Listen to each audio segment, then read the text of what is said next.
क्या रच गई विनेश के साथ गहरी साजिश? फाइनल मुकाबले से पहले डिस्क्वालीफाई कैसे? 4 महीने पहले विनेश की आशंका सच हो गई। विनेश के वायरल ट्वीट ने मचा दिया है हड़कंप। वो बेटी जिसने एक ही दिन में कुश्ती के दंगल में 3 पहलवानों को धूल चटा दी। वो बेटी जिसने 82 मुकाबले लगातार जीतने वाली खिलाड़ी को चंद मिनटों में चित कर दिया। आखिर ऐसा कैसे हो गया कि अगले ही दिन और फाइनल मुकाबले से ठीक पहले वो धाकड़ बेटी ओवरवेट हो गई और उसे डिस्क्वालीफाई कर दिया गया। जी हाँ, हरियाणा की स्टार पहलवान विनेश फोगाट पेरिस ओलंपिक में स्वर्णिम इतिहास रचने से मात्र एक कदम दूर थी। सेमीफाइनल मुकाबला जीतने के बाद विनेश फोगाट का सिल्वर मेडल तो पक्का हो गया था, लेकिन डिस्क्वालीफाई होने पर भारत के लिए विनेश का मेडल जीतने का सपना चकनाचूर हो गया। ऐसे में अब उन्हें खाली हाथ वापस लौटना पड़ेगा। विनेश के अयोग्य होने पर पूरा भारत हैरान है, लोगों में गुस्सा है और इसी गुस्से में साजिश की आशंकाएं हैं, जिसको लेकर 4 महीने पहले अप्रैल में किया गया विनेश का ट्वीट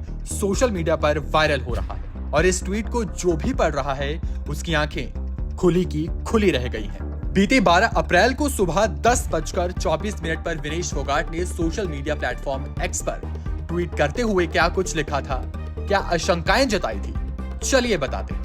विनेश ने लिखा था कि 19 अप्रैल को एशियन ओलंपिक क्वालिफाइड टूर्नामेंट शुरू होने जा रहा है। मेरे द्वारा लगातार 1 महीने से भारत सरकार के खेल संघ SAI और टॉप्स सभी से मेरे कोच और फिजियो की मान्यता के लिए रिक्वेस्ट की जा रही है। मान्यता के बिना मेरे कोच और फिजियो का मेरे साथ कंपटीशन अखाड़े में जाना संभव नहीं है, लेकिन बार बार रिक्वेस्ट करने पर भी कहीं से भी कोई ठोस जवाब नहीं मिल रहा है। कोई भी मदद करने को तैयार नहीं है। क्या हमेशा ऐसे ही खिलाड़ियों के भविष्य के साथ खेला जाता रहेगा? बृजभूषण और उसके द्वारा बिठाया गया डमी संजय सिंह हर तरीके से प्रयास कर रहे हैं कि कैसे मुझे ओलंपिक्स में खेलने से रोका जा सके। जो टीम के साथ कोच लगाए गए हैं वे सभी बृजभूषण और उसकी टीम के चहेते हैं, तो इस बात से भी इनकार नहीं किया जा सकता कि वो मेरे मैच के दौरान मुझे मेरे पानी में कुछ मिला के पिला ना दे।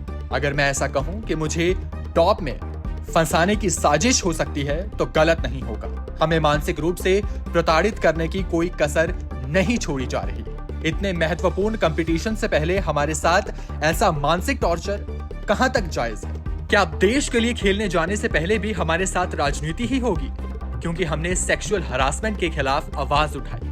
क्या हमारे देश में गलत के खिलाफ आवाज उठाने की यही सजा है? उम्मीद करती हूँ हमें देश के लिए खेलने जाने से पहले तो न्याय मिलेगा। जय हिंद। भारतीय कुश्ती संघ और विनेश फोगाट के बीच की लड़ाई जग जाहिर है। संघ के पूर्व अध्यक्ष बृजभूषण शरण सिंह पर यौन शोषण का आरोप लगाकर विनेश, साक्षी और बजरंग पुनिया जैसे कई स्टार पहलवान दिल्ली के जंतर मंतर पर धरने पर ही बैठे थे।